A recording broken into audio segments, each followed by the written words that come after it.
Oh, hello, you dirty git.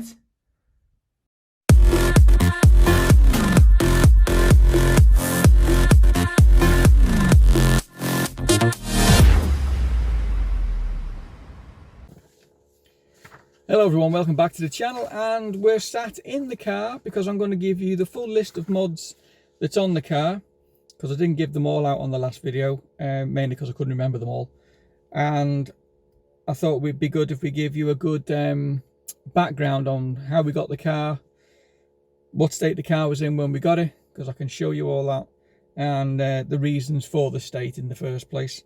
There'll be no shaming involved, trust me. And just thought it'd make a good little follow-up vid. So we'll start with the mod list of the car and then we'll go on from there. So start the car. I've got a list here.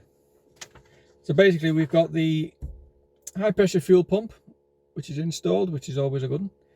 We have it's ATP GT 3071R turbo, and we have a turbo smart recirc valve, which I'm probably going to blank off so we can get some choo-choo. We have a full turbo back 3.5 inch Jetex exhaust. We have a large alloy cooler with silicon hose kit. We have a Shaw Sidewinder 4-inch tip and SRI. Large uprated top mount intercooler with Shaw silicon hose kit. Now I think the top mount is a total MPS top mount, so not the best in the world, but we'll go into more of that later. We've got an EGR delete, we've got a Cobb 3-port boost controller, we've got an oiled catch can with PCV plate delete. Again, this is something that Total MPS has done to the car, and they've done it wrong. I'll go into it later. We've got a Shaw short shift. We've got a Shaw adjustable throw shifter set as well. So we've got a short shift plate on the engine side, as you would normally have, but we've also got the short throw shifter set on the actual gear knob. So the throw for this car is super short.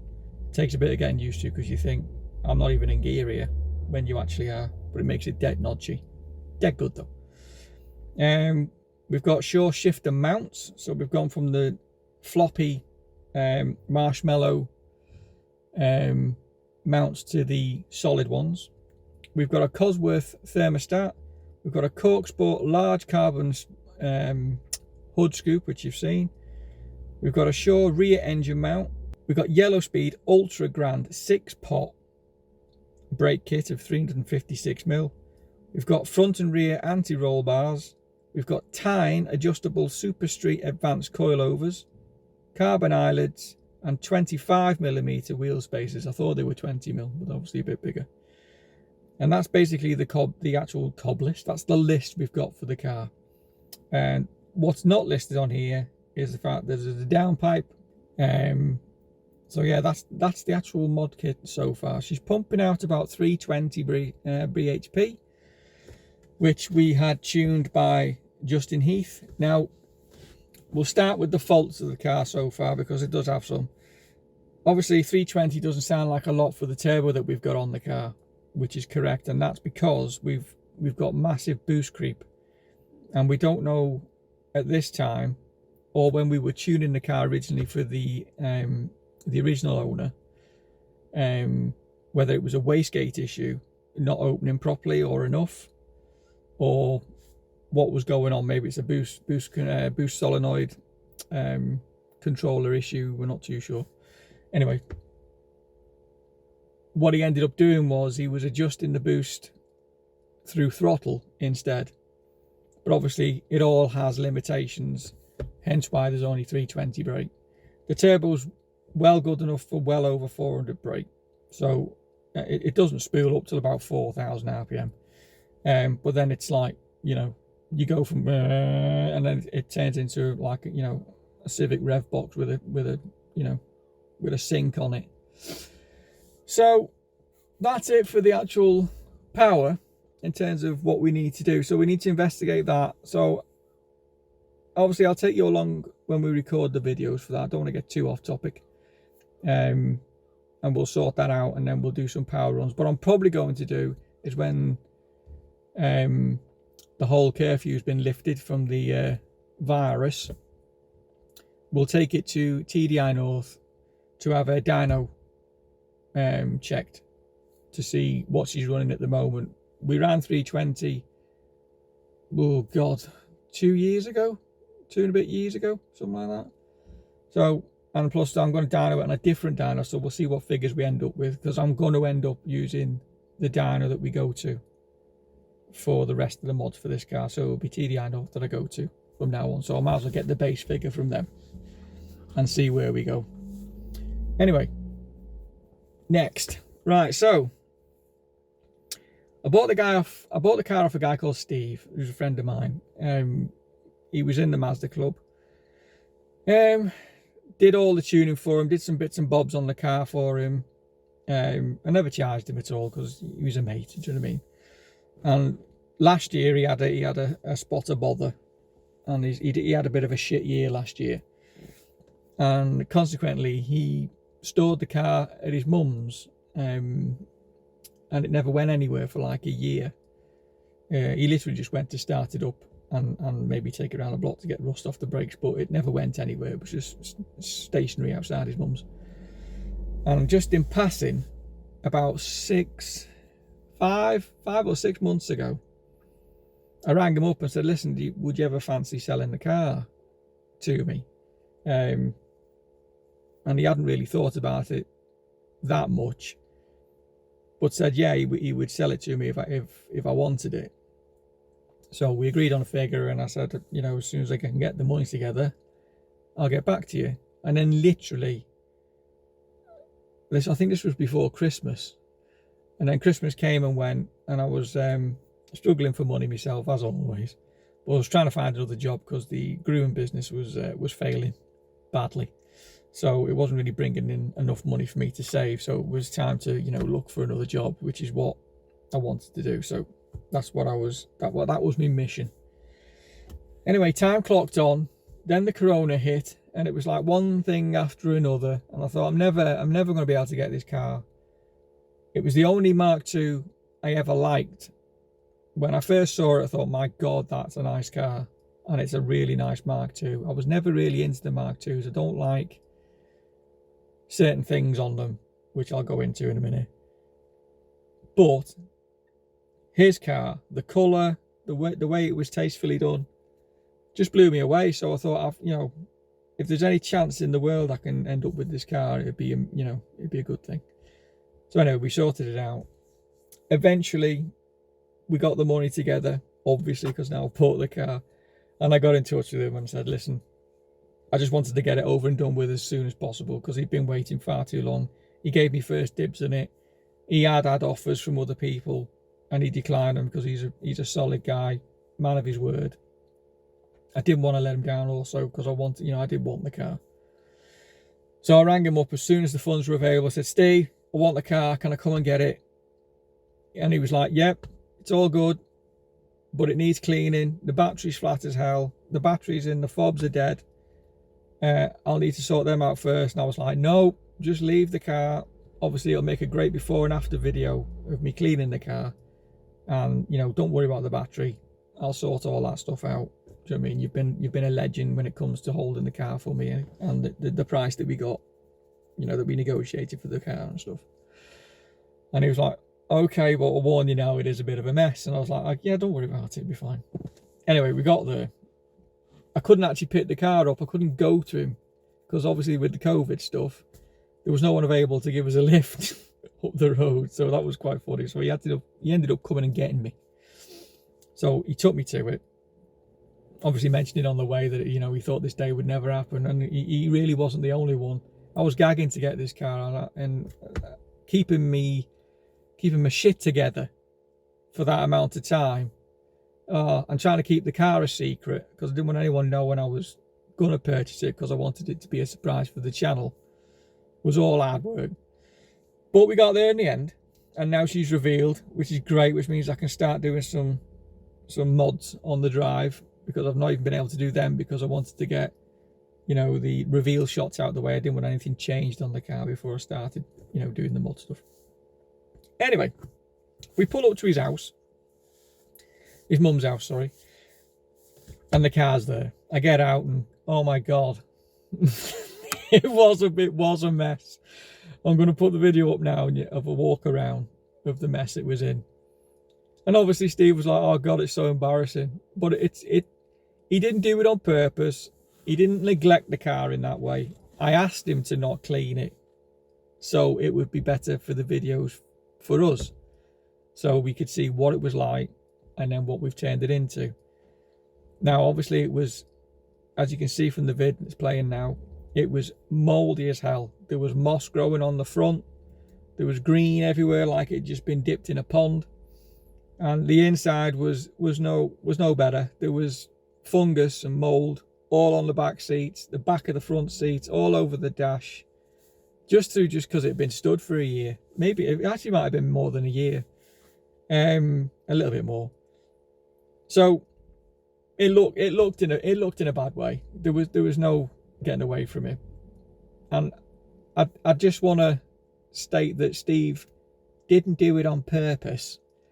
Yeah, the car is now mint, as you can see, so it was obviously just needed a clean and some love and tender care, and he just didn't have the time with what was going on in his life to maintain it, as he wasn't using it neither. So it was like, he knew when I offered to buy the car that it was going to get well looked after and had a lot of love treated towards it, so he knew it was going to go to a good home. Plus it's on the channel, so we can keep an eye on it if he wants to, or it might upset him if he does, because, you know, obviously he did like the car at one point, so obviously you know, he was sorry to see it go when we came to shake hands on it and him drive away,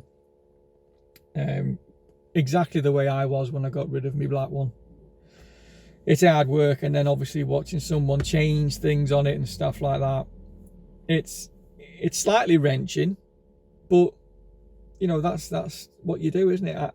My goal for my car was to sell it to someone who would look after it and would, you know, put their own stamp on it, but, you know, not abuse it and kill it.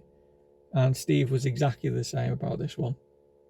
He wanted it to go to someone who he knew would look after it, and I'm that guy. So, you know, Russ is enjoying my car and he's well looking after it, so, you know, my mission for that is successful, and Steve's mission for his to be looked after is successful.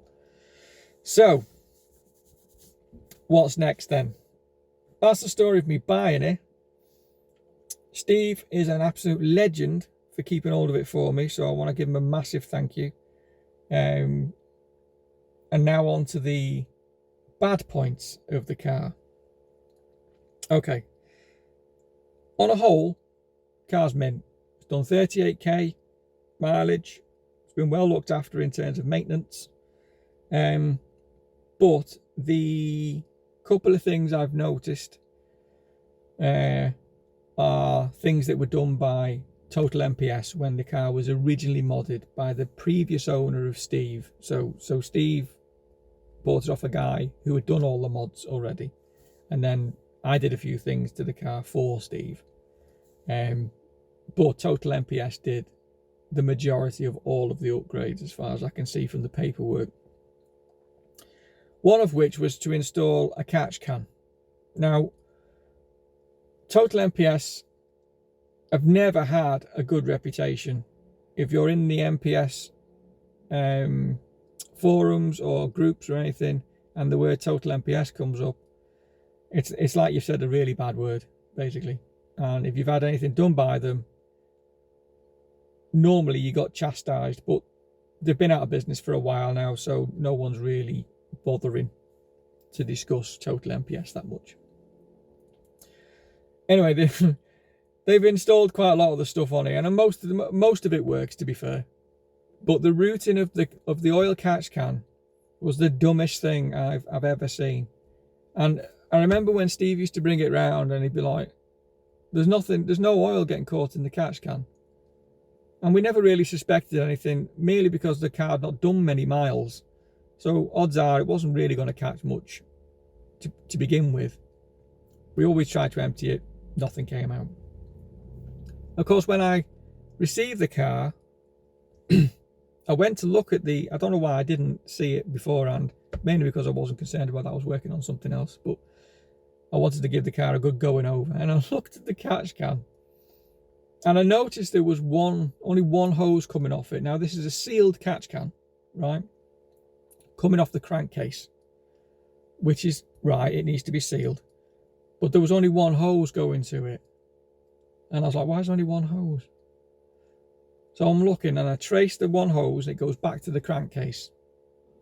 I looks behind the intake manifold where it's supposed to continue on to through the catch can. So it comes out of the crankcase, into the catch can, out the catch can, and back into the intake manifold. That's how it's supposed to be routed, right?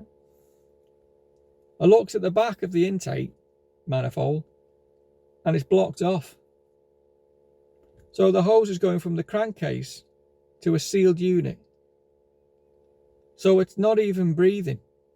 It's a closed crankcase, which means crankcase pressure is just going to be blowing oil past the rings and just not doing what it's supposed to be doing, which is to ventilate the crankcase.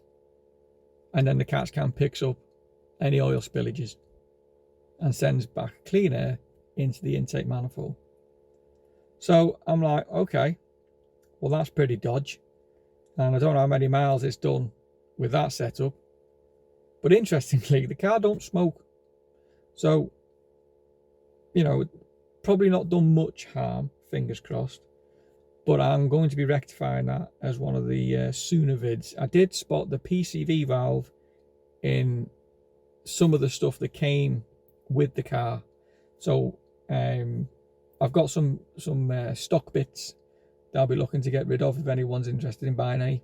I've got the stock cats, I've got the stock top mount, I've got the stock springs for the suspension. I'll have a look and see what else we've got, but there's a few things anyway. Oh, the stock intake box we've got for it, if anyone wants to put their Gen 2 back to stock, if you know what I mean. I've got stock parts. So there's that. Then we've got what's going to be our first mod video coming up, and that's that the gear gator and the housing for the gear gator is broke. So we've got some tears in the leather, and we've also got a break in the actual it's the gator holder itself. It's made of plastic and one side of it's snapped, so we're going to need to fix that.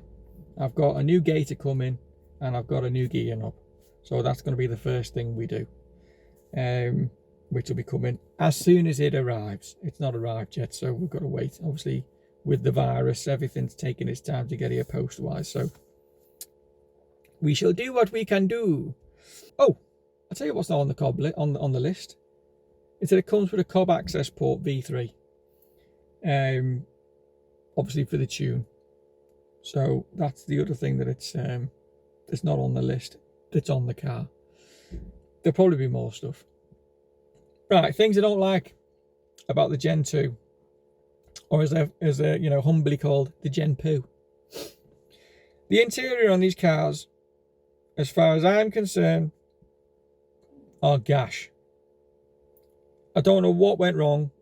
What they did with this one, I don't know what they were thinking of, because it's just, I don't know, it's almost gone back to typical Japanese plastic takeaway scenario. The radio looks gash. It's just a plastic mess, plastic buttons everywhere. I don't know, it looks like something Amstrad would have made. And the choice of the material colour for like the door cards, the seats are dead comfy. Nothing wrong with how it feels. It's just the look of the interior that bothers me. The cloth on the seats and the door cards, this sort of red, I don't know, the plastic bits of the car are done the same way as the covers for the door cards and the seats, and it's more of a polka dot thing going on, and it just looks awful. I don't know why. I don't know why Mazda did it. The research and development for this design obviously wasn't asked to the public. It was obviously to a blind man. But it's gash, and I need to change it. I don't know what I'm going to do about the seat covers, but I'm definitely going to change some of the interior plastics and the colours of them, so they're a bit more, I don't know, classy looking, because this is not classy at all.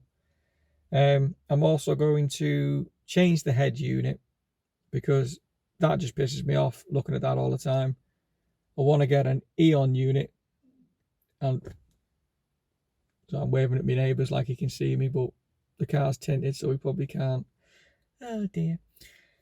Yeah, I want to change it to an Eon unit, which will be an 8-inch display screen. Fits just like the Mark 1 head unit that I had, so it just looks like a stock unit, but it just brings the interior up to a more modern spec looking thing straight away. Less plastic, more tech. It just looks far better. There goes Jack, Mr. Jack and his little Fiat. Sounds well, that car, for what it is. The exhaust on it always makes it sound like it's massive, like it's a massive beefy car, and then you just see this little Fiat drive past. It does sound nice.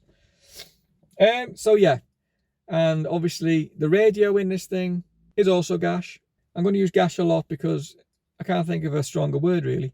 The speakers, the driver's side front speaker is blown. I think, me being a studio engineer, that's really irritating me, because the sound quality is poo, and it's just going. It's making noise, obviously, but there's always this like constant resistor noise in the background on the right hand side. It's just distorting. So I'm gonna have to change them. That's a big deal in itself. I'm gonna have to buy door card clips before I even attempt to take them off, because apparently these snap really easy on the Gen 2. So when I pull the door cards off to replace the speakers, I'm gonna have to replace them as well. So yeah, there's that. What else don't I like? The subs in the boot on this car, by the way, not under the passenger seat like the Mark 1. Other than that, it's really it. I love the outside of it. I think the potential of the way this car looks in terms of to the Gen 1, I do like the Gen 1 look. I always have done. And I've always liked its sort of stealthiness, and it's it's sort of under the radar that it's got going on, and you can make it a bit less under the radar, as I did with mine. But with these, obviously they look like a clown from the front with the stupid grille. But when you see what's possible, you can make these cars look very aggressive, almost like like an angry clown, if you want to put it that way. So obviously I want to get it to a point where it looks sleek, aggressive. That's going to be my aim for the car in terms of how I want it to look. Not sure if we're going to do the sonar creep down the side of the car like the Gen 1. I've done some mock-ups on my phone, and it looks all right, to be fair. So what I might do is I'll just order the stickers, and I'll film putting it on, and we'll get to see what it looks like. And if it looks rubbish, just peel them off. It's it's no bad thing. It'll make a good video, and we'll see if it works like it did on the last one. Then the car will look sweet. That's where we're up to. There's not many things to dislike other than the interior, really. The outside of the car I'm quite happy with, and there's loads of stuff we can do to make it look better for me, in my opinion. Other than the interior look, which we're going to try and sort out, I'm trying to sort out a new wheel for the steering wheel. There's a guy in Poland who I'm in discussions with at the minute to try and get him to send us one for the car, because I've seen some of his work, and his work is second to none by the looks of it, and the wheel looks amazing. And I think if he sent us one and you see it, you will want one. As simple as that. He doesn't just do Mazdas; he'll do any make. But the quality of the wheel itself is what I want to sell on, if you know what I mean. for him, because you know he's obviously doing some good work. So obviously that'll be another video. And other than that, we're good to go, man. I'm just waiting for mods to come in. Not expensive mods, these are cheap mods, because obviously I'm on lockdown. My wife's a nurse, she works with COVID, so I'm grounded most of the time. I can't afford to get the virus to pass it on to her to take it to the hospital, and vice versa. I can't afford to have it and take it on to my customers and give them COVID. But the main thing is to keep safe, everybody. I know it's like, you know, I thought it's just one of those things. It's just the timing of this particular thing is rubbish, but we'll crack on. We'll carry on. All good. That's about it. So we'll get on with the first couple of mods when they turn up, and we'll start from there. In terms of like minor mods that I want to do, that I'll tell you about, is that we're going to get the roof wrapped. That's one of the things. What else can I tell you? I'm going to sort the badges out, because they're a mess. They've been painted, obviously, but for some reason the paint on it was thick as, and over time they've all cracked and they look awful. So I'm going to take them all off. They're all going to get sanded right back, and then we're going to plaster dip. I'm not going to paint them. I'm just going to plaster dip them matte black. Get the main little mods out, the main little looking mods out of the way, and then we can get onto the bigger stuff later on. So yeah. Anyway, if you're new to the channel, hit the subscribe button, and if you liked it, hit the like button. Hit me up in the comments with whatever questions or whatever. If you like the vid, just let us know. It'd be awesome if you could share the video around, or the channel around. We're trying to get to 1K subs so I can bash some ads on it, and it'll help us fund the car and whatever else we need to be doing. I'll put a link to the Patreon page that I've got, which is a joint thing with my other channel, GT Realm. But it'll all go to, you know, fund the car basically, because the GT Realm channel's not really doing much, and I'll probably cancel it and just focus on the car stuff. So yeah, I'll put that in the link in the description. That's it really. We're pretty much done. I've chatted enough, I think. I need to get some water down me. Got a bit of a sore throat. Or was it COVID? Oh, no, it's not, clearly. So I'm going to get off. That's most of everything that I need to discuss. Oh, there is one more fault. We have a second O2 sensor fault. Not sure if it's going to bother, but it keeps throwing up an engine check light, which is just annoying. And obviously I want to get rid of it, so we'll be sorting that one out as well. That'll be another video. I've already been in contact with someone about that, and we can just fit it. Jobs are good. And it might be that a wire stripped or something. I'll have to have a look at it first. We'll crack on, and then we'll try and, you know, get on with doing what we need to do to the car. Anyway, I'm waffling on now. I'm just lost for stuff to say, which means this should be the end. Anyway, I bid you farewell. Have a good day. Stay safe, and I'll see you on the next video. Cheers for now.